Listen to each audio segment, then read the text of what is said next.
So a very warm welcome to everyone watching this, and we hope you're being kind to yourselves and one another. So today, the 15th of May, is the start of Mental Health Awareness Week. And here at BuildForce, we're taking time to stop, to discuss it and to prioritise it. Now, the theme of this year's campaign is anxiety. And do we really know what it is? Is it a normal sensation? Is it nerves? Is it just our personality? And what is normal anxiety, which is healthy, and when does it become a disorder? So to support us through the chat, we welcome Bernie Graham, our mental health lead, to educate us and offer some practical support and advice. And to bring the theme of anxiety closer to you, our military community, we welcome two angels, also known as military spouses, to discuss what it's like for them. So to welcome Kathleen Cargill and Helen Bridle. And with their own experience of anxiety is Caroline Logan and Alex Forbes. So welcome all.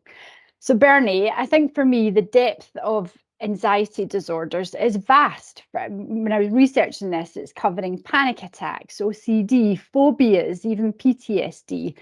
And the purpose of the Awareness Weeks is to heighten our awareness, but to offer advice to those struggling and maybe not quite able to reach out yet. So where do we start with this topic?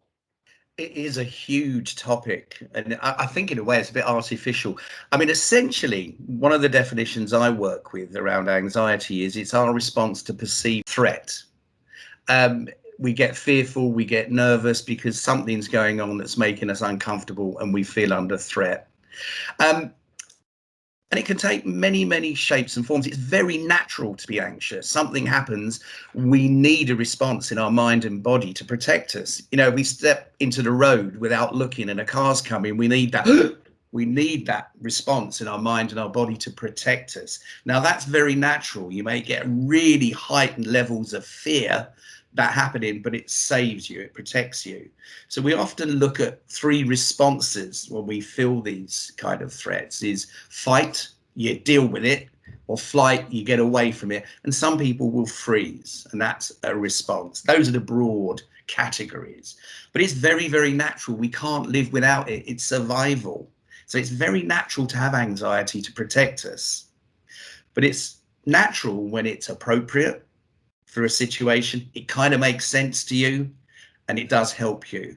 When we start to talk about problem anxiety or anxiety disorders, and I'd prefer to call it problem anxiety, is when it's impacting on you and impacting on you being able to lead your life. It's interrupting your functioning. You can't go about your business. You're so, full of this feeling. I mean, it does take different shapes and forms. It can be very, very mental, or it can be very physical. The shakes, feeling very uncomfortable, need to rush to the loo, want to run away, all of these things. And it's one of the areas around mental health where we really see the physical and the mental come together. So there's an awful lot in there. And when we look at the diagnostic categories, you gave a really good list, Angela. It takes so many different forms, and they are clusters of experiences that happen in a certain time in a certain way. Generalized anxiety disorder, one of those would be where you're feeling this high level of worry and fear and nervousness and all this. Can't work out why. You're worrying about the kids, you're worrying about the bank accounts, but they're all fine. You can't shake it off. You can't find a reason for it. Some people call it free floating anxiety, and it's it's there and it's interrupting you. It's stopping you going about your life. But it's a huge category. But what I would say, essentially, it's very natural and we do need it. It's when it gets out of kilter. I better stop there because it's such a huge area. Because I want to ask a question of our spouses. Thank you ever so much for coming on. I really appreciate this. Really do, because it's so important for us to learn from each other, and it's going to be learning for all of us. I've just given you the technical, if you like, or a clinical description. When you experience anxiety, what happens to you? What does it mean to you, that word anxiety? We definitely have, as military spouses, intermittent anxiety for sure, just because of all the different roles that we have in our lives. So when we're supporting our spouses when they go away, long term, just temporarily, or as my husband at the moment, he doesn't live at home during the week for 6 months. So you just have to prepare. And prior to that, I just said yes to a job, full-time job, and with children. So all of a sudden everything's out of kilter. So you do have that anxiety about can you satisfy everybody that you've agreed to help. So you've got that. But I would say the main thing is the moving. It's getting harder now. It is. So we've moved, not as much as Kathleen, I have to say. We've managed to stay put where we are, but we have to fight our corner to stay. So then we've got that added anxiety. But when we do move, you have all the ups and downs. You get so excited that you're going to move and meet new people, but you're very worried about moving the children out of school. Will the job go with you as well? And your friends, you've got to leave them behind, and you do lose a lot of relationships. But being sort of quite strong-willed, as most of us are, we carry on quite a lot of them out with different moves and things like that. So we do have a great support system in place as well, but we do have huge bits of loneliness, bouts of loneliness. Yeah. Yeah, I can appreciate it. Kathleen, is your experience similar, a variant of that?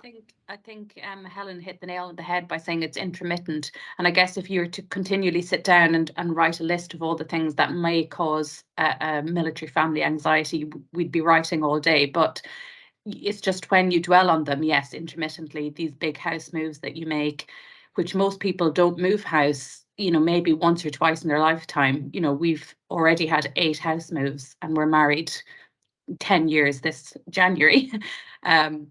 So it's a there's the level of anxiety, but for me, I find it's often after the event that I sit back and think, I was so highly strung prior to moving or getting everything organized, and fight or flight, definitely fight to get this move underway and make sure that we're like swans gliding on, but actually paddling quite furiously underneath. So it's absolutely one of those elements where on reflection, I think, oh gosh, what was I like in those 6 months prior to moving? You do have an element of anxiety there around, especially moving is a massive one. The guys or girls being deployed is another big element. Yeah. And as Helen said, it may not actually be a long-term deployment, which often can be geared up and you can plan for that. It's the shorter ones, the 3 weeks here, the 6 weeks there. You're suddenly looking into long weekends that you're parenting or being by yourself without adult company, I guess, for that period of time. So the build up to these things can always cause that element of scrunched up shoulders. I think after I had kids, I feel like I was permanently in a state of my shoulders being like this. And mine are a bit older now, 8 and 6. So I feel there's a little bit of that coming down, just a little.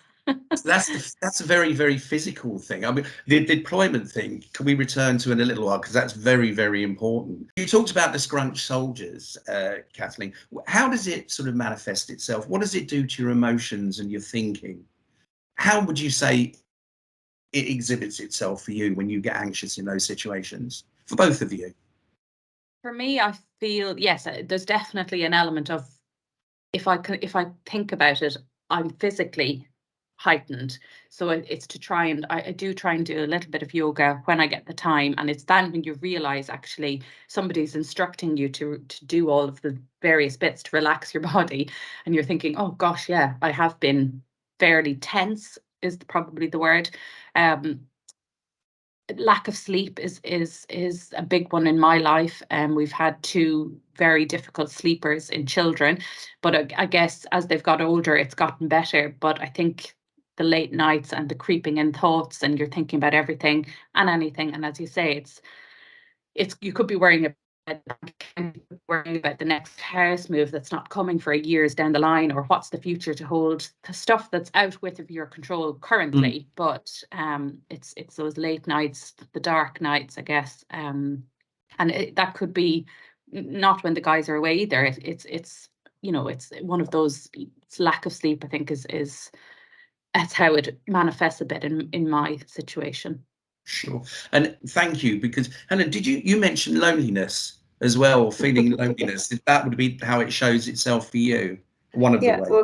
Well, Kathleen touched on it by saying, sometimes you can go for quite some time without adult company. and then when it comes to when someone then does reach out to you, or you reach out to someone else and you agree to meet or have someone come over, you do actually get really anxious just before seeing them again. For example, I'm going to see Kathleen in a few weeks when I come back up to Edinburgh for half term. But before I get there, I get all sweaty and dry mouthed, but I'm also really excited at the same time. So it's half and half. But like Kathleen, who goes to yoga, I do Pilates to have someone physically say, just stop, relax, and neck, shoulders, everything. It's just, there is a physical manifestation there, and I think we all carry a bit of that. But so that's an excellent way of trying to just to address it, be aware of it. Sorry, does that help with the sort of emotional side of things as well? Because find that Pilates and yoga helps with those. Yeah, you get to do that internal focus, and because we're older now, we definitely say to ourselves when we're in this session, no distractions. Everyone knows where we are.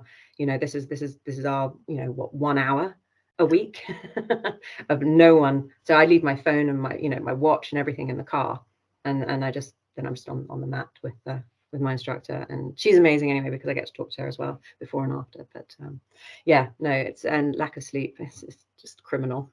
And again, they can be here or not, your spouse, but I'm personally, I'm sort of afraid of the dark, so it's not great being on my own during the week, and then I sleep like an absolute log on the weekend. But when I'm sleeping, you have all those intrusive thoughts about money, just like everyone's got those the general level stress. And then we've got to put in our request for it to stay on our house, and will we get that granted? Will it be for long enough? Do we have to write 3 more letters in the space of a year? I would just like to point out, no one wants our house. It's not like there's a huge queue of people demanding to live here. It's we live on a half empty street, so they really should be taking things in case by case scenarios. And sometimes you feel like that's not happening and you get ignored a lot, which is very frustrating in itself. Okay. Could I ask Caroline and Alex and Angela as well, hearing this, I mean, how does this compare to your experiences not being spouses? I've sort of written notes just in case you did ask. So I've been a single parent for 10 years, and gosh, I feel quite emotional after listening to you both, actually. And again, part of mine is hormones, but I've been like, that adult company bit really resonated with me, because it's just, my children are adults now, but when my husband and I split, they were 9 and 7, and now they're well, you can figure the maths out, but it is that lack of adult company, and like you say, those anxieties. Our money has always been a big driver for me. All the financial burden is just on my shoulders. And you saying you're moving that many times. I've moved a lot as well.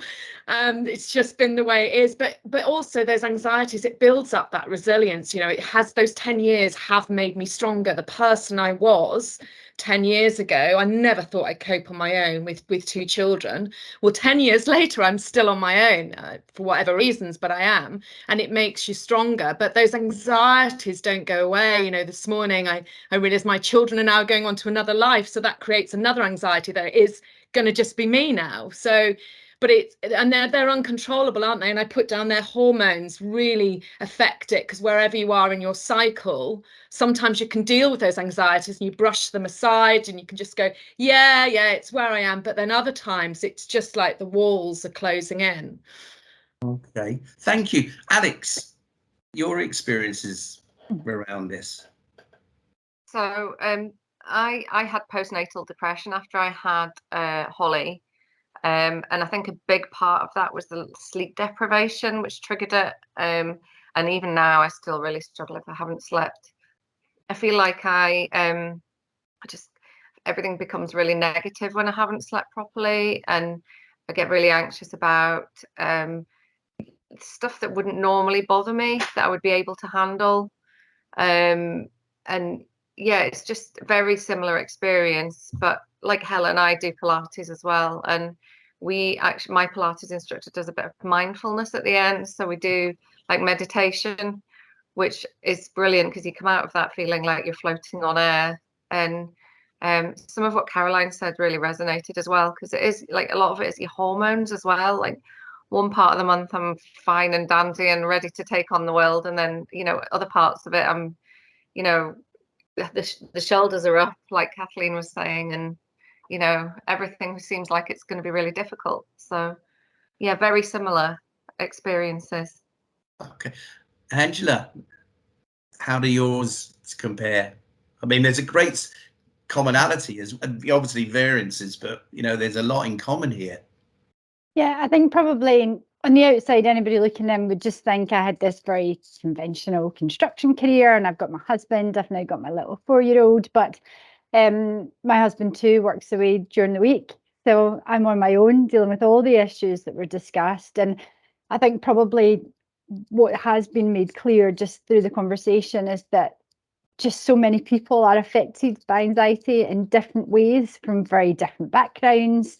But there are some parallels. We are all females on our own at point. We all have got kids and the worries that that brings.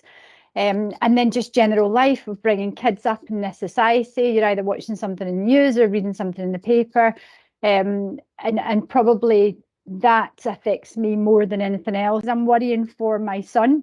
And I've never had experienced that before. We were relatively stress-free, had a great life in London, and now just everything's completely changed when Thomas came along. And I'm worrying about things that I'd never ever thought would even come into my mind. It just shows you whether that's hormone related, whether it's a sense of responsibility, whether it's life. It is there. Anxiety is constantly there. So I think that shows how complex it can be. It really does. It come in, you know, different times, different ways. And I mean, Pete, you'd mentioned about, you know, your cycle, which is, I mean, I think guys have cycles, but I think we're very different. Maybe less pronounced, or maybe we're not as honest about it. I don't know. That's another seminar all on its own. Sorry, Caroline, I think I spoke over to you. Yeah, no, I was just going to say on Andrew's point of view, you know, your worries that you said, do you think that is part of being a mother? Do you think, and I don't mean this disrespectful to the men, but as a mother, we do tend to take on everything. I don't know whether that's a female trait, but we take on the children. I'm not saying the husbands don't, but we take on the lion's share of it. We have a job. We also take on the house. We also might keep the calendar for the whole family, you know, so it's all of that. And some days you just think, Jesus, how am I going to do all of this? I'm literally, if you're in the corporate world, you're doing a job of about three or four people. And I think sometimes, like you say, we can deal with it because we're strong and we just get on with it. But some days you just think, actually, I'm tired. I've got too much. I can't do this anymore. Okay. Thank you so much, you know, for being so open about it. Can we look at deployment? I think this is an issue that I really want to give a little bit of time to. Kathleen, can I come back to you? Deployment, what does that bring up for you regarding anxiety? So deployment usually in my mind conjures the spouse leaving for a long period of time, and you may not have communications. There's pre-deployment as well, which often as a military spouse you might be familiar with it. The actual deployment bit sometimes is nearly easier than the pre-deployment bit, where they're away weeks on end just preparing to go. But with that becomes the anxiety of, well, he's about to go, you know the date, but do you know the date? Because the date often changes. You're getting yourself and the children organised and preparing how we're going to prepare them for deployment. There's lots of support around, but it's the individual family and how you deal with the actual leaving. Then it's the day they leave, and it's all very traumatic and sad. And then you get into a flow of things. It takes a while, but you get into that swing of things. And it's almost like an anxiety of them returning, because you're now into the flow of it. You've handled everything yourself. You're putting out the bins every week. You know the jobs that need to be done, and there's next going to be another person coming back into your life that you've kind of paved a path for. So there's intermittent levels of anxiety throughout a full deployment. Nowadays, deployments are a tiny bit easier in that massive conflicts are not as prevalent, but also in theatre zones where they go to, there's communication, which is obviously, you know, when I first met my husband, we were writing our blueies. So he'd write a letter and it would get sent to me. It then moved on to e-bluey, so he could type a letter and that gets sent. But now there's WhatsApps and all of that. So it's, you know, thankfully I haven't had to experience, you know, too much of a kinetic deployment in, you know, there was worry for, I didn't know my husband when he was in Iraq, but I knew him when he went to Afghanistan. And then his recent deployments have been kind of staff jobs in Estonia and things over COVID actually as well. And I, you know, you just, it's again, it's a look back and think, gosh, I must have been so full of anxiety. And how did I get through it? But you do, you get through it with the supportive community. And I think that's one big thing about being a spouse, is that yes, where you live on the patch, there's others that are similar, but you do have a community of people from moving around that you can tap into to say, I know you know what I've gone through. You may not be doing it just now, or there may be a community of you doing it, but we do have a resource, I guess. I think I was chatting to Caroline last week about, you know, there are periods of time where we're solo. We're not single parents though, and that's a whole other level of, you know, we have support, we have somebody there, we have an income as well coming in from our spouse.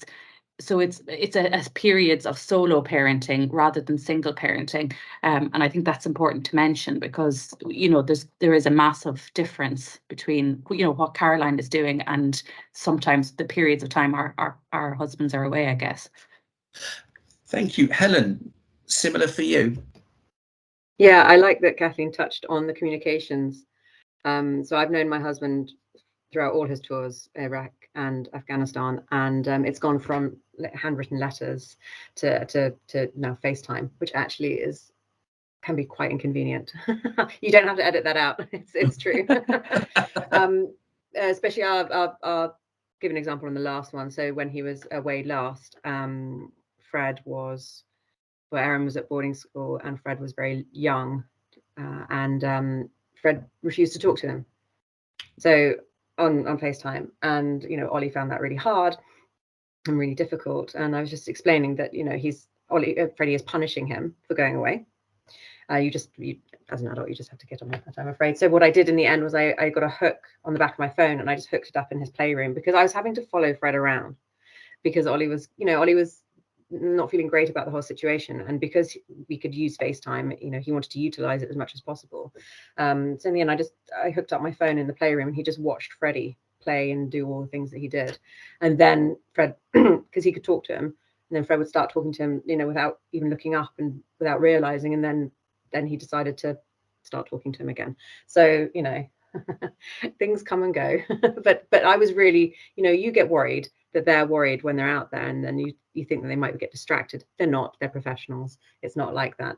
But you feel for them, because you're the one here. Again, you're the one holding down the fort, so you have all that responsibility on your shoulders, and then they seem to be complaining that they're not getting, you know, 5 minutes out of the 3-year-old. But actually, that's a huge deal to them. So you just got to remember that all the other stuff doesn't matter. You know, the bins, you know, keeping everyone's diary, that can slip for a bit. You just have to make sure that everyone is happy.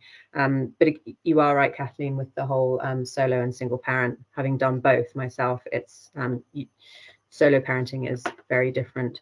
But yeah, you make all these plans, especially when it's long-term deployment, and then you have to, like you say, make room for them to come back in, because it's not, you haven't paved over them. You know, it's just, but when someone's not here, you do have to ignore the fact that they're not, that they can't contribute in the same way that they had previously done, or you want them to. So yeah. That's where I wanted to go next, Helen, about the readjustment of when they come back from deployment. That must raise its own sort of set of issues. Yeah, it does, because you miss them all the time when they're away. The busier you are, obviously, the less you miss them, because you don't have time to. But that's true of anything and everybody with different things, different concerns. You get quite anxious with them coming back. You know, well, you know, have I cut my hair?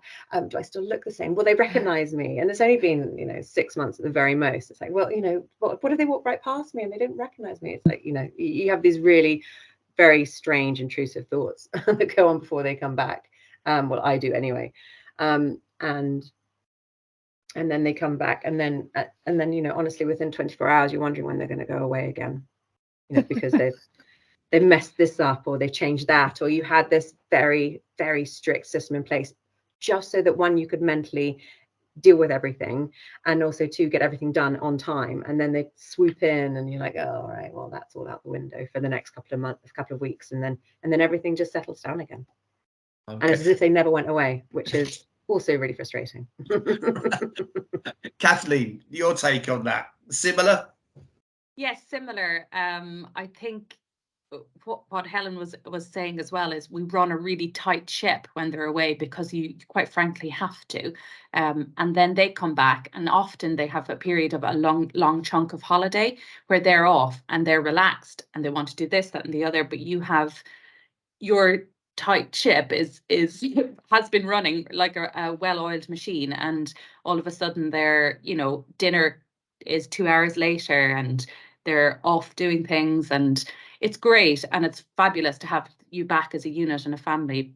But for me, it's letting go of that, you know, the responsibilities that I had, and actually even passing some of them over. And we used to do is, you know, we've mentioned the bins quite a bit, but it used to be when we first moved in, my husband would do the bins, he'd know the bin days. And now, since I suppose his last deployment, probably about 2 years ago, I've just taken it over. We've moved house 3 times since, so obviously bin days and all of that change, and I've just decided that's, you know, I'm not relying. We've missed too many bins when he comes back and he's you know, putting out the bins. So it's handing the responsibilities back over, because obviously they want to participate and be part of the family again, but it's that transitional period, and, you know, let it go. And suddenly they can say, why don't you go into town and do X, Y, and Z? I'll take the kids. And you're thinking, well, I haven't done that in 6 months, and I don't know how to do that anymore. Yeah. You know, I don't know how to be by myself, or do, you know, just go and browse the shops or whatever. So it's there's such an adjustment to them coming back. And as Helen says, it takes a while, and then suddenly you're back into it before you know it. So as I say, it's always almost a look back and thinking, gosh, did we give each other a hard time there? And then you stress and worry about that. How does your relationship, you know, survive over that period of time? And one big thing that myself and my husband always talk about is communication. We talk about communication because you have to fight for it really hard when they're away. My husband's away just for a week this week, and I have to remind him that the time difference, the girls going to bed, in order for them when they come back from school, they have to, you know, he needs to make some time in his day just for those 5 minutes to say goodnight to them or whatever. And it's not that he forgets it, but you're in work mode. They're professionals. They're out doing their thing. So you need to have it clear, and I suppose that's where I like to plan things and make sure he's aware. We have a joint calendar, and I put everything in the joint calendar. It comes up as an alarm for him, you know, be that ring the girls to say goodnight. I suppose that's my type A personality coming out, but yeah, I think the deployment thing is a massive, you know, thing, but the support we have with each other, and the funny stories you have, and sharing that. And as I say, you know, meeting up with people is one big way of relieving that, but it's nearly, as Helen said, it's almost an anxious thing before you go and do that. And then you realize you're in similar company and similar experiences. Can I ask about that? Because we've got a few minutes left. What would you say to a new spouse? I'll go to Helen and come back to you, Kathleen. What would you say to a new spouse? Can I just add something to the last bit? When they do, Kathleen mentioned transition. So when they come back, they're just so happy to be back. You go around visiting people, this, that, and the other, just to celebrate the fact that they're back. But you do need to watch out later on down the line about how they're feeling. And then check, like Kathleen was saying about communications, just check in with each other on that really fundamental level. You know, are they actually okay being back on, not Civvy Street, but, you know, being back in the normal world, depending on, you know, where they've been deployed and things like that. It's just something that you need to be aware of, because it can run away from you really quickly. Okay, thank you. No, and then I've forgotten your question. No worries. I was just going to say, we've only got a couple of minutes, but if you could give a bit of guidance to a new spouse about living this life, what would be your top guidance? It's super fun. You can travel the world. You can do so many things. Just talk about it. Just state your intentions as well. Like if you want to go and live abroad, say, so that they know how their career is going to shape up as well, because that will mean different things for different career paths as well, depending on what you do. But there's so much you can do, and there is an amazing community. Some of your postings will be horrible. They will. You'll have no friends, or it'll be cliquey, or you won't have family for hundreds and hundreds of miles, but you will move again. So you can distract yourself. You can get yourself involved in the local community, not necessarily the forces community. There are so many other options that you've got now. Yeah, it's great. Okay. Thank you. Kathleen, what would you add to that? So when we go to events where there might be spouses, partners attending as well, my husband's first thing is that don't scare anyone off. Don't tell them everything, because quite frankly, I suppose I learned the hard way as well. And I think had somebody sat me down and told me everything that was involved with being a military spouse, I would have run a million miles away. But that's life in general as well. But I think meeting young people, it's so much easier now. And it's not to say that we had a terribly difficult 10 years ago when we met, but things were not the same, and options for moving in together are, you're not now tied into being officially married. There's other options and ways of doing a family life. We've done the live apart, being in one part of the country, and they've lived, like Helen's saying, come back at weekends. We've done the living together and the deployments. So there's a vast wealth of experience that spouses have to share. But I think it's about limiting it, maybe not sharing everything, because it's very different when you don't have children as well, and you have that level of care to consider, and the moving around. And at the start it is fun. My husband lived in Germany when I first met him, and every Ryanair flight around Europe that was cheap, we just booked. We'd go to Bremen, we'd go to we'd fly to Edinburgh, he'd come to Dublin when I lived in Ireland, and we'd go to London, and it was exciting, it was fun, it was certainly not boring.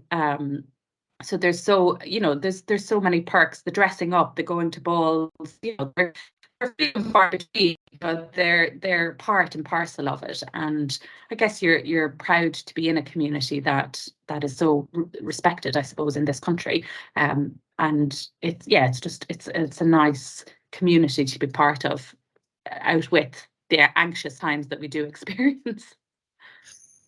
Thank you so much. Thank you. I'm going to hand back to Angela. Really appreciate your time, and look after yourselves. And thank you for supporting your partners. We couldn't do it without them. Thank you. Thank you, Bernie, and a heartfelt thank you to Bernard, Helen, Kathleen, Caroline and Alex for their time today and sharing your experiences so candidly and with such sincerity. So BuildForce invests heavily in our mental health programme because we all struggle at points in our life. So help is out there and people do care. If you need our help or just want to chat, please get in touch with the BuildForce team. I'll share our details. And if you would like to chat with Bernie and share your own experiences around anxiety, we are happy to arrange this for you. So best wishes to you all, and be kind to yourself. Thank you.